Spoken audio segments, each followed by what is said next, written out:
Hi friends, பாகம் ஒன்றுனாலே அரித்மெட்டிக்கை பேச போகிறேன். ஏன் அரித்மெட்டிக்கை முதல்ல நான் எடுத்தேன்? அதுக்கு காரணம் இருக்குது. நான் எழுதிய கணித புத்தகமான ஈஸ்வர் பப்ளிஷர்ஸ் வழங்கும் quantitative aptitude in easy steps என்கின்ற புத்தகத்திலிருந்து முதல் பாடத்தை சொல்ல போகிறேன். Rapid maths. சில பேர் ரேபிட் மேக்ஸை ஷார்ட்கட்ஸ் இன் மேத்தமெட்டிக்ஸ்பாங்க, சில பேர் வேதிக் மேத்தமெட்டிக்ஸ்பாங்க, சில பேர் குயிக் மேக்ஸ்பாங்க.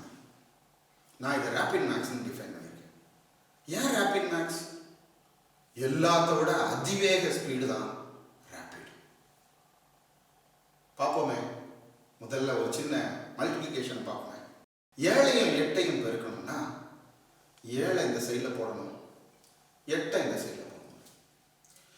இந்த பாக்ஸ் எதற்காக என்றால் 7க்கும் 8க்கும் பக்கத்தில் உள்ள நம்பரை போட வேண்டும் என்பதற்காக. 7க்கும் 8க்கும் பக்கத்தில் உள்ள நம்பர் என்ன? 0வால் முடியக்கூடிய நம்பர் என்ன? 10. அந்த 10 இங்கே போடணும். 10 இங்கே வச்சாச்சு. 7 இங்கே இருக்குது, 8 இங்கே இருக்குது, 10 இங்கே இருக்குது. இங்கே ஒரு பாக்ஸ் போட வேண்டும், இங்கேயும் ஒரு பாக்ஸ் போட வேண்டும். போட்டாச்சு. இப்போ 7, 8, 10 இங்கே போட்டாச்சு.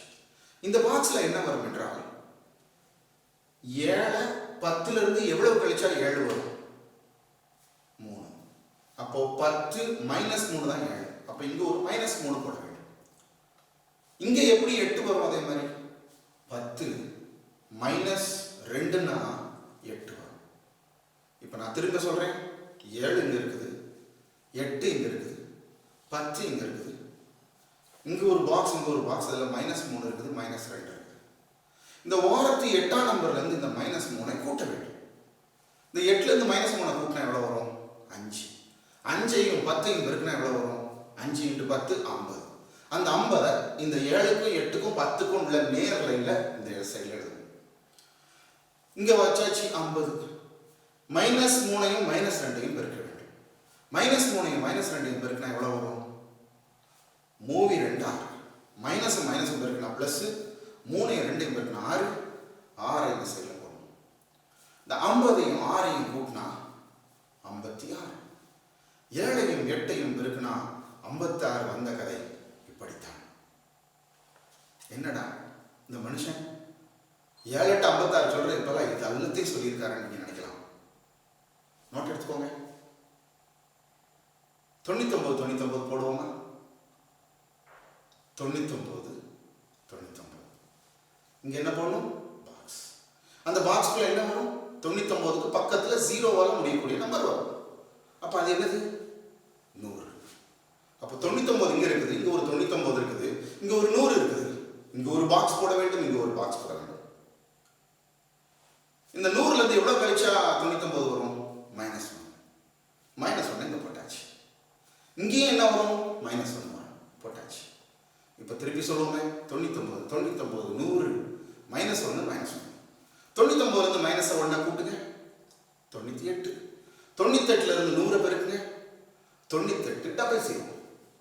என்னடா தமிழ்ல 98ன்னு சொல்லிட்டு இங்கிலீஷ்ல 00ங்கிறாரு நினைக்காதீங்க. 9800ன்னு சொல்லலாம், 9800ன்னு சொல்லலாம். ஆனா 9800ன்னு சொன்னா குயிக்கா சொன்ன மாதிரி இருக்கும். ஏன்னா we are learning shortcuts in mathematics, not shortcuts in mathematics. So 9800 9800 9800 இருக்கு. 1ஐயும் 1ஐயும் பெருக்கிறோம். -1 -1ஐயும் பெருக்கினா 1 9801. 9801 வந்த கதை இப்படித்தான். சரி, ஆரம்பிப்போமே. 97 சொல்லுவோமா? 97 97 100 -3 -3 94 00 3 9 94 09. ஆச்சரியமா இருக்குல்ல? இப்போ யாரும் பேப்பரை யூஸ் பண்ணக்கூடாது, பேனாவை யூஸ் பண்ணக்கூடாது. ஏனென்றால் காற்று தான் பேப்பர், கண்ணு தான் பேனா. 96 96 சொல்லுவோமே. 96 96 100 -6 -4 92 00 அண்ணா 16 92 16 9216. வரக்கூடிய பாகங்கள் இது ஒரு பாகம் தான். இதே மாதிரி 12 பாகம் இருக்குது. ரெடியா இருங்க, நாங்கள் ரெடி.